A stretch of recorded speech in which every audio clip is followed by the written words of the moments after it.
Welcome back to my channel. আজ আমরা একটা নতুন নাস্তা বানাবো, গুজরাটি নাস্তা। তার নাম হচ্ছে ভুংরা বাটেটা। আলু দিয়ে আর নলি পাঁপড় দিয়ে সেই জিনিসটা বানাবো। কি কি উপকরণ লাগছে আপনারা দেখে নিন।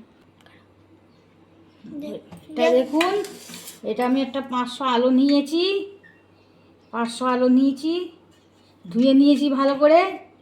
এবার দেখুন,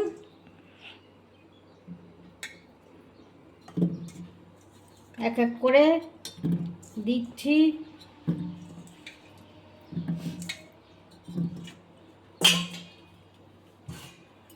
এবার আমার মা জল দেবে। এই দেখুন, 2 গ্লাস জল দিচ্ছি। 2 গ্লাস জল দিয়েছি।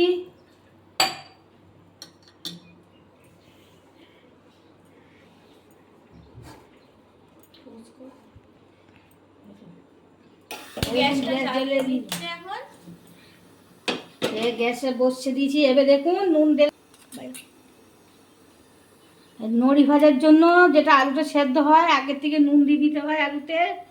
ওই জন্যই আমাদের এই চামচটার, যেটা আমরা রোজ খাই, ওই চামচের 1 চামচ আর 8 চামচ দিয়ে দিয়েছি। আলুটা সিদ্ধ করার জন্য, তখন উপর থেকে তো দিলে আলুটা টানবে না, তো তাই সিদ্ধ হওয়ার সময় দিয়ে দিতে হয়। এটা 5টা সিটি মারবো। 5টা সিটি মেরে তারপর পরিবর্তন দেখা হচ্ছে। তো ততক্ষণ গাইস আমরা রসুন আর বাকি যে যাবতীয় জিনিসগুলো লাগবে সেগুলো আমরা কেটে নিচ্ছি। দেখো, আমরা এবার রসুনটা ছাড়িয়ে নেব। এই পুরো রসুনটা লাগবে না, 5 থেকে 6 কোয়া লাগবে রসুনটা। ঠিক আছে, দেখুন আমি রসুনটা ছাড়িয়ে নিচ্ছি।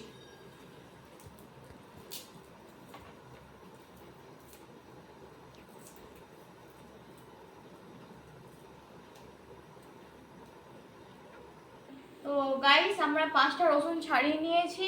রসুনের কলিগুলো অনেক মোটা মোটা, তো ছোট ছোট হলে আপনারা আরও 2-3টে দিতে পারেন। আর আলু যদি বেশি হয় তাতেও দিতে পারেন। আমরা মোটা মোটা রসুন তাই 5টা দিচ্ছি। দেখুন, এতে আমাদের লঙ্কার একটু ঝাল লঙ্কা, তার জন্য আমরা আধা চামচ থেকেও কম দিচ্ছি।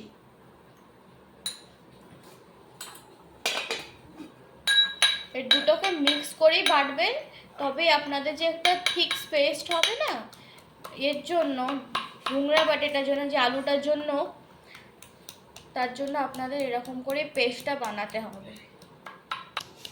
তাহলে দেখো, আমাদের একটু একটু থ্যাতলাচ্ছি আর একটুখানি ধনে গুঁড়ো দিয়ে দিচ্ছি। ওটাও লঙ্কার পরিমাণটা যতটা আছে অতটাই দেব, বেশি দেব না। আপনারা দেখতে পাচ্ছেন লঙ্কার পরিমাণটা, ধনে গুঁড়োর পরিমাণটাও ঠিক ওই রকমই দিলাম। আর এটা সাবধানে আপনারা থেতো করবেন, এমন হলে আপনাদের উপরে হাত রেখে থেতো করবেন, নাহলে আপনাদের চোখে ছিটকে আসতে পারে। দেখো, আমাদের পেস্টটা রেডি হয়ে গেছে।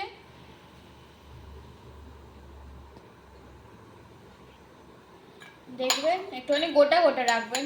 দেখুন, আমার পেস্টটা একদম গোটা গোটা আছে। আর গোটা যাকে বলে আধ গোটা করবে। ঠিক আছে, ঠিক আছে। এই দেখুন, প্রেসার কুকার খুলছি। আলুটা হয়ে গেছে, দেখাচ্ছি, সেদ্ধ হয়ে গেছে পুরো। এই দেখুন, এবার ঢেলে দিচ্ছি। জলটা করাতে হবে তো, প্রচণ্ড গরম, জলটা আপনার ফেলে দিক মামার মা, তারপরে আপনাদেরকে একদম পারফেক্ট দেখাবে আলুটা কীরকম সিদ্ধ হয়ে গেছে। এই দেখুন, আলু তো সেদ্ধ হয়ে গেছে। একটু গরম আছে, আপনারা একটু সামনে করবেন। অনেক গরম আছে, আলু ঠান্ডা হলে করবেন।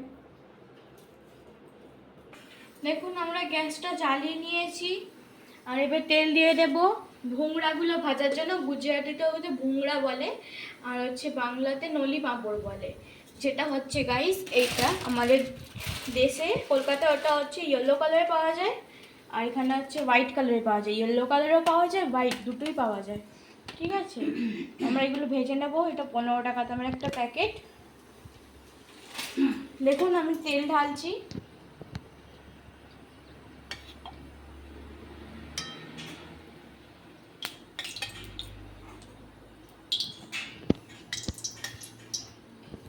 আপনারা এটা একদম অবশ্যই ট্রাই করবেন, অনেক টেস্টি আর একদম খেতে ভালো।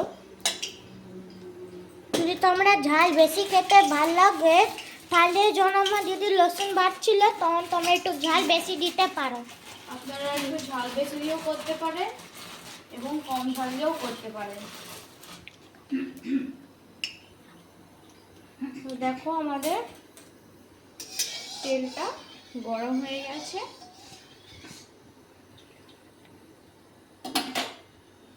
একটা ছেড়ে দেখছি। দেখো কেমন ফুলছে, এই কেমন ফুলে যাবে এখন। আর এটা হচ্ছে একদম নাস্তাতেও ভালো হয়। সকালবেলায় যেদিনকে হচ্ছে মুড়ি টুড়ি কেউ খেতে চায় না, এবং আমার ছোট ছোট ভাই বোনেরাও রোজ রোজ মুড়ি এবং রুটি খাওয়া পছন্দ করে না, কেউ কেউ ভাত খেতে রোজের পছন্দ করে না, তাদের জন্য সকালবেলা এবং সন্ধেবেলা এরকম নাস্তা আপনারা ঘরে বানিয়ে খাওয়াতে পারেন। ছোট এবং বড় সবাই নাস্তাটা অনেক পছন্দ করবে। গাইস এটা আর একবার টিফিনেও নিয়ে যেতে পারো তোমরা। ওকে। আমার মা আমরা যখন স্কুলে যেতাম, এখন তো ভ্যাকেশন পড়ে গেছে, আমার মা আমাদের এইসব নাস্তা বানিয়ে বানিয়ে দিতেন, আমরা এইসব নাস্তা নিয়ে যেতাম।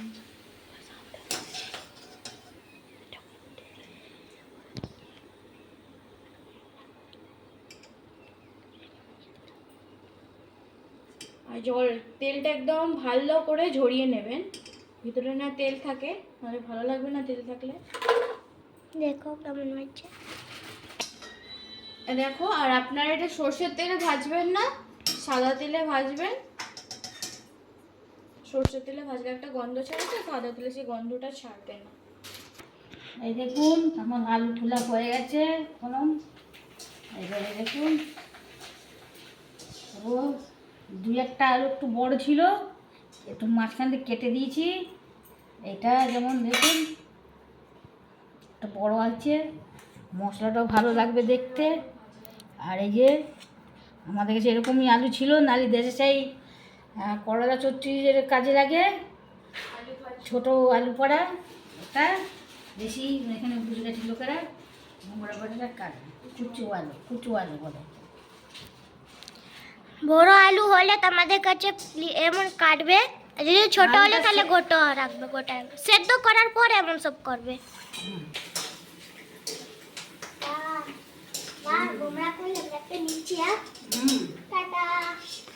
এই দেখো গুজরাটি লেডি, এটা খালি রান্না হবে না আর খালি খাবে, ফার্স্টে খালি খেতে চলে আসবে।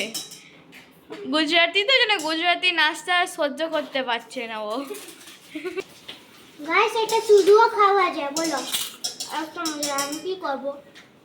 থাকতেই পারছে না। গুজরাট ওর বাঙালি খাবার থেকে ওর গুজরাটি খাবার প্রচুর ভালো লাগে। আমি ক্যামেরা করছি তো ক্যামেরা করতে করতে খিদে পাচ্ছে, সব দেখে আমি খাবো। আরে একটা ঠান্ডা ঠান্ডা দেখে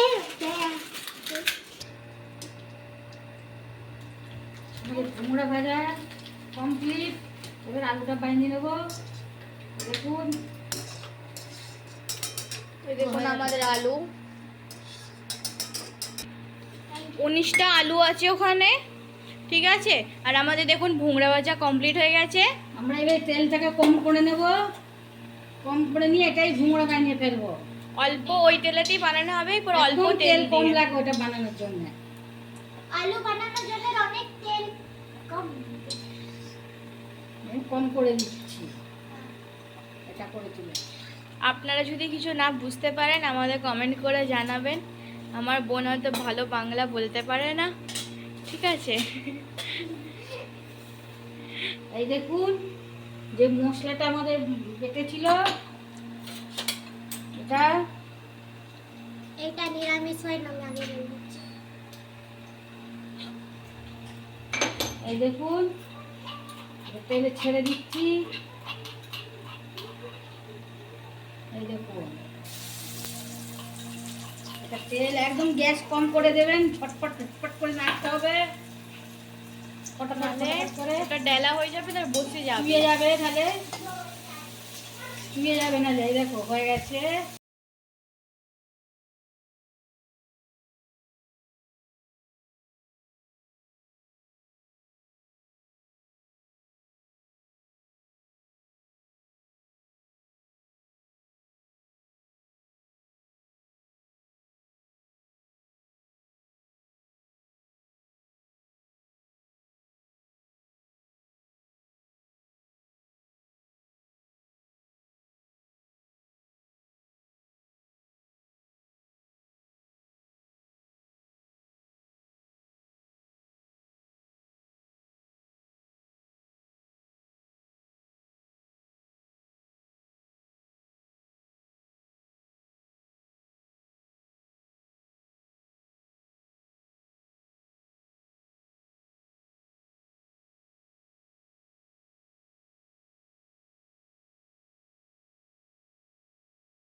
এতে একটু ধনে পাতা দিলে হতো, কিন্তু আমাদের কাছে ধনে পাতা এখন নেই। আপনাদের কাছে থাকলে দেবেন। গাইস কত সুন্দর স্নান সাজা পাচ্ছি না। ওই দেখো আমাদের নেলোটা এসে গেছে খাবে বলে, এটা পড়ে গেছে পুরো। নাপ দিয়ে নেবো। এই দেখুন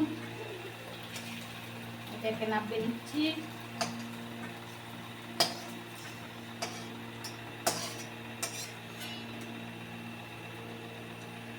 ওই দেখো আমাদের নিল ডিশ নিয়ে এসে গেছে।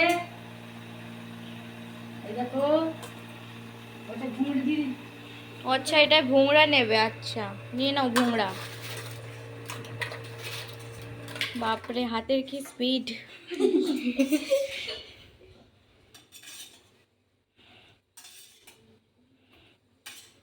अपने फ्रेंड को दिखाते हुए, अंकल आंटी को दिखाते हुए, दादा दादी की बोले ভাই বোনেদের हाँ भाई बोले दे, दादा दीदी को दिखाते हुए।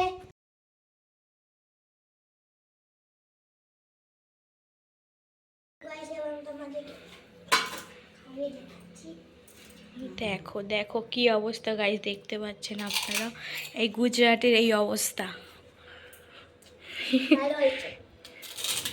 আপনারাও বানিয়ে খাবেন, এরকম নিজেরাও খাবেন, বাচ্চাদের খাওয়াবেন। আমরা টিফিনেও নিয়ে যেতে পারি, রুটি দিয়েও খেতে পারি, ভাত দিয়েও খেতে পারি, এমনিও খেতে পারি। আপনাদের যেমন ভালো লাগবে সেরকম খাবেন। টাটা বাই বাই গাইস, আমি কেটে যাচ্ছি। গাইস তাহলে লাইক কমেন্ট অ্যান্ড সাবস্ক্রাইব করে যাবেন ভালো লাগে যদি আপনাদের। বাই বাই, নমস্কার।